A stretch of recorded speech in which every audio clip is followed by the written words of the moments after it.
Hello everyone और स्वागत है आपका आज एक नए ब्लॉग में। दरअसल 1 घंटे पहले कॉल आया था और गुंडा कचहरी के लिए जाना, ज़्यादा दूर नहीं जाना है, ड्यूटी के लिए कॉल आ गया है।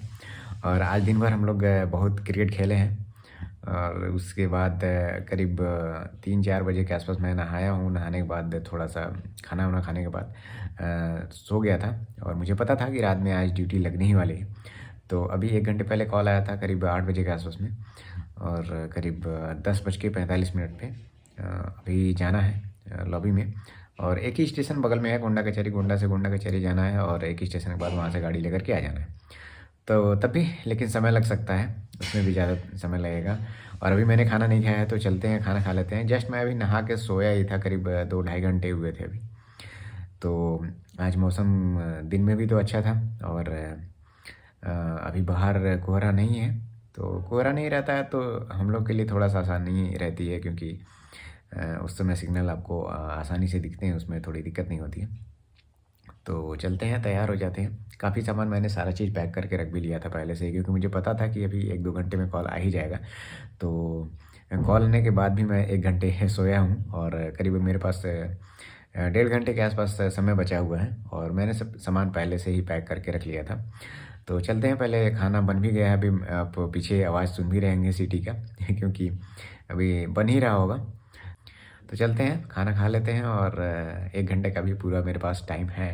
तो खाना रेडी है और पनीर बना है। खाना मैंने खा लिया है और अभी भी जस्ट कॉल आया था कि प्लान में थोड़ा-सा चेंज है। चेंज ये है कि जो गाड़ी 22 बजे 10 बजे के आसपास में आने वाली थी, 10:45 को वो करीब 45 मिनट और आगे खिसक गई है। करीब अब मुझे 23:30 पे जाना है, करीब 11:30 बजे। अब नया साइन ऑन, अभी मेरे पास 45 मिनट और टाइम हो गया, तो करीब 1 घंटे के आसपास टाइम मिल गया है। तो फिर से थोड़ा-सा रेस्ट और कर लेते हैं, क्योंकि जैसे-जैसे रात इधर कट जाएगी, उधर आपको मतलब कम टाइम रहेगा ड्यूटी करने का। और एक लोग कमेंट सेक्शन में पूछ रहे थे कि ड्यूटी अगर आप जाते हैं तो क्या मतलब 8 घंटे का, अगर 10 घंटे का जो शेड्यूल रहता है, 5 घंटे जाने का और 5 घंटे आने का, ऐसा रहता है क्या? बिल्कुल ऐसा नहीं रहता है। बहुत से लोग ऐसा समझ रहे थे, वो लोग कमेंट सेक्शन में पूछ रहे थे या फिर मुझको 1-2 लोगों ने मैसेज भी किया था। ऐसा बिल्कुल भी नहीं है। आपको एक डेस्टिनेशन से दूसरे डेस्टिनेशन तक जहाँ आपको भेजा जा रहा है, उसमें वहाँ तक पहुँचने के लिए 8 से 10 घंटे में अगर आप पहुँच जाते हैं तो अच्छी बात है, नहीं तो आपको बीच में ही रिलीफ़ दे दिया जाता है और आप वहाँ से स्पेयर चले जाते हैं। स्पेयर कई लोग नहीं समझ पाते हैं। स्पेयर का मतलब ये होता है कि आप उस किसी और गाड़ी में आपको बिठा दिया जाएगा और आप वहाँ से जहाँ भेजा जाएगा वहाँ पे आपको गाड़ी ना ड्राइव करके आपको उसमें बैठ के जाना है, ये होता है स्पेयर। और स्पेयर में जो माइलेज का इशू है, जो कई लोग पूछ रहे थे कि इसमें कितना किलोमीटर का अलाउंस मिलता है, तो जो एक्चुअल किलोमीटर आप जो स्पेयर में ट्रैवल करते हैं उसका 50% मतलब हाफ। अगर मान लीजिए आप 120 किलोमीटर जाते हैं तो 120 किलोमीटर का माइलेज आपको नहीं मिलेगा, उसमें आपको 60 किलोमीटर का माइलेज आपको मिलेगा। तो जितनी भी दूरी, अगर आप 10 किलोमीटर जाते हैं तो 5 किलोमीटर का आपको माइलेज मिलेगा। और पिछले ब्लॉग में मैंने लखनऊ रनिंग रूम को दिखाया है, तो वो लोग बहुत से लोगों ने उसे देखा भी है। तो जो लोग नहीं देखे हैं वो लोग उसका लिंक मैंने डिस्क्रिप्शन में दे दिया है, या फिर आप आई बटन पे भी देख लेंगे, वहाँ पे मैं उसका लिंक दे दे रहा हूँ, डायरेक्ट आप वो वीडियो देख सकते हैं। कई लोग, बहुत से लोग कह रहे थे कि लखनऊ का रनिंग रूम दिखाइए, क्योंकि वहाँ पे होता ये है कि वहाँ पे जो 5 रुपये का खाना मिलता है, बहुत से लोग को मैंने पिछले वीडियो में बताया भी है, मतलब पिछले कई वीडियो में मैंने बताया हुआ है।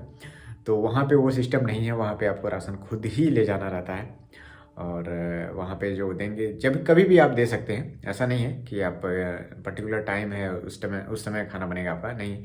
आप रात में, दिन में, कभी भी आप जो भी आप देंगे बनाने के लिए वहाँ पे, वहाँ बन जाएगा। हाँ, नॉनवेज नहीं बनता है कई लोग ये सब भी पूछे हैं कई बार हमसे, तो मैं कई लोग को मैसेज के थ्रू बताया भी हूँ, लेकिन मैं बता देता हूँ कि एनईआर में किसी भी रनिंग रूम में नॉनवेज नहीं बनता है और आप दे भी नहीं सकते, मतलब वहाँ नहीं बनाने का अलाउ है। बाकी बहुत से रनिंग रूम में बनता भी है, जो बंगाल साइड के रनिंग रूम है या फिर बिहार के उधर कुछ रनिंग रूम है।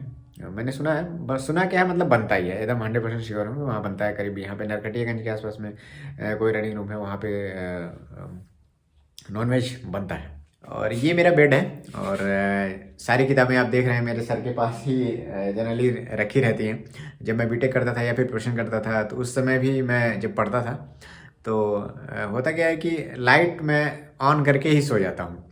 तो जब भी नींद खुलती है या सुबह जब उठता हूँ तो उठ करके लाइट ऑन करने में थोड़ा सा बहुत आलस आता है। तो जैसे ही उठी तुरंत लाइट ऑन रहती है और तुरंत कोई भी अगर बुक आप उठाना चाहते हैं और पढ़ना चाहते हैं तो पास में बुक भी रहती है। इससे क्या होता है कि सभी स्टूडेंट लेजी होते हैं और मैं भी बहुत आलसी हूँ इस मामले में। तो सारी किताबें भी रखता हूँ और लाइट ऑन करके भी जनरली मैं सो जाता हूँ, क्योंकि होता क्या है कि पढ़ते पढ़ते पढ़ते सो जाते हैं तो फिर उठ के लाइट बंद करने का मन नहीं करता है और वहीं किताब भी साइड में रख देता हूँ। तो सारी किताबें यहीं पे पड़ी हुई हैं और बस ऐसे ही रहेगा बेड कुछ ज़्यादा मैं इसको डेकोरेट करके नहीं जाता हूँ और कभी कभी 3 दिन 4 दिन के बाद फिर इसको सही कर लेता हूँ। और क्योंकि इतना टाइम नहीं मिल पाता है कभी कभी, और जब टाइम मिलता है तो ये सब चीज़ें सही करता हूँ। टेबल भी मैं बहुत कोशिश करता हूँ कि साफ़ रखने का, क्योंकि अगर अभी क्या ठंडी में आप बैठ के थोड़ा सा आलस लगता है, ठंडी लगती है पैरों में, तो टेबल पे मतलब चेयर और टेबल का यूज नहीं हो पाता है पढ़ाई में। लेकिन जब गर्मी का मौसम रहता है तो मैं ज़्यादातर वहीं प्रेफर करता हूँ पढ़ना, क्योंकि वो थोड़ा सा सिस्टमेटिक वे होता है पढ़ाई का। बातें बाद में किसी और ब्लॉग में करेंगे पढ़ाई की बातें। बाकी अभी मेरे पास 40 मिनट का समय है तो थोड़ा सा और रेस्ट कर लेते हैं 10-15 मिनट, और उसके बाद से पहुँचेंगे सीधा लॉबी और वहाँ से गोंडा कचहरी जाना है, आपको पता है। और लोकोमोटिव मैं बता देता हूँ, लोकोमोटिव है WDG4G, तो सबसे शानदार लोकोमोटिव है। और उसमें रेस्ट करने के लिए जो चेयर है वो सीधा बेंड हो जाती है। और सबसे अच्छी खास बात यही है कि अगर आप कंटिन्यूस 7 घंटे 8 घंटे किसी एक चेयर पे बैठे रहें तो जाहिर सी बात है आपको थकावट हो जाएगी, लेकिन उसमें आप थोड़ा सा फ्लैट हो जाते हैं 10 मिनट 15 मिनट के लिए, तो उसमें काफ़ी आपको राहत मिलती है। तो इस मामले में बहुत ही अच्छी है। और कैब एकदम फुल्ली एयर टाइट कैब है, उसमें ज़रा सी भी हवा कहीं से नहीं आती है। और उसमें सर्दी के मौसम में ब्लोअर उसमें अवेलेबल है, एकदम बिल्कुल भी ठंडी नहीं लगता उसमें। और गर्मी रहती है तो उसमें AC भी लगा हुआ है।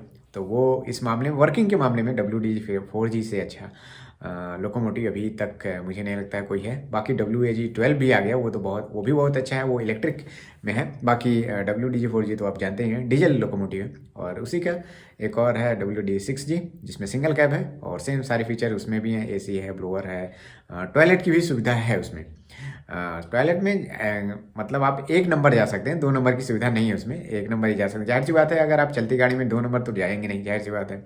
तो 1 नंबर के लिए है इमरजेंसी में, अगर आप मान लीजिए स्टेशन पे खड़े हैं और आसपास में कोई टॉयलेट नहीं है तो आप 1 नंबर के लिए उसका यूज कर सकते हैं। ठीक है, तो टाइम हो गया है, 15 मिनट और समय बचा हुआ है और मैं अभी रेडी हो गया हूँ। और जो भी सामान था मैंने पैक कर लिया है। और ये बैग पहले वाले बैग से थोड़ा सा बड़ा है, क्योंकि जो पहला वाला बैग था इससे पहले के ब्लॉग में आपने देखा होगा, तो उसमें ज़्यादा सामान नहीं आ पाता है क्योंकि ठंडी का समय है। तो इसमें बैग में करीब जैकेट भी रखना पड़ता है और एक शॉल भी मैं रखता हूँ अलग से। तो ये सब चीज़ें थोड़ा अगर आप हाथों के लिए ग्लव्स रखना चाहते हैं तो इन सब चीज़ों के लिए थोड़ा सा बैग थोड़ा सा बड़ा रहेगा तभी कंफर्टेबल होगा, क्योंकि उसमें पूरा सामान नहीं आ पाता था। तो दूसरा बैग मैंने लिया है। तो चलते हैं सीधे लॉबी में, साइन ऑन करते हैं। तो अभी सुबह के 10 बज गए हैं और जो सामने आप WDG4G लोको देख रहे हैं वही लोको लेकर के जाना था, लेकिन टाइम ओवर हो चुका है। अब हम लोग यहाँ से स्पेयर जाएंगे गोंडा। तो सामने आप देख रहे हैं गरीब रथ ट्रेन आ रही है और इसी ट्रेन से स्पेयर जाना है गोंडा। और ड्यूटी मेरा ओवर हो गया है, यहाँ पे करीब 10 घंटे से ऊपर हो गए हैं। तो जो सामने अभी WDG4 देख रहे थे उसी लोगों को ले जाना था, लेकिन वो टाइम इतना ज़्यादा हो गया है कि इतनी मेल एक्सप्रेस थी तो इस बीच में वो गोंडा तक नहीं पहुँच पाए। तो इस ट्रेन से गरीब रथ से अब यहाँ से गोंडा के लिए स्पेयर जाएंगे और वहाँ से ड्यूटी ऑफ करके सीधे रूम पर चले जाएंगे।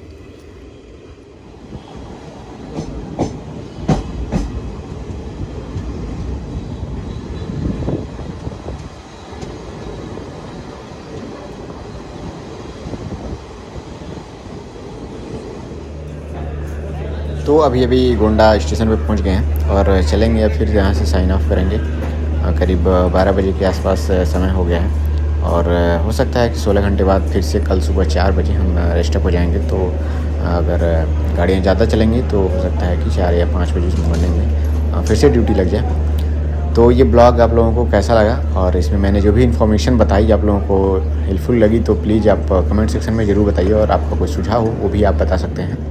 तो चलते हैं, साइन ऑफ करते हैं और मिलते हैं फिर से अगले नए ब्लॉग में। और जो लोग नए हैं प्लीज़ चैनल को सब्सक्राइब जरूर करिए।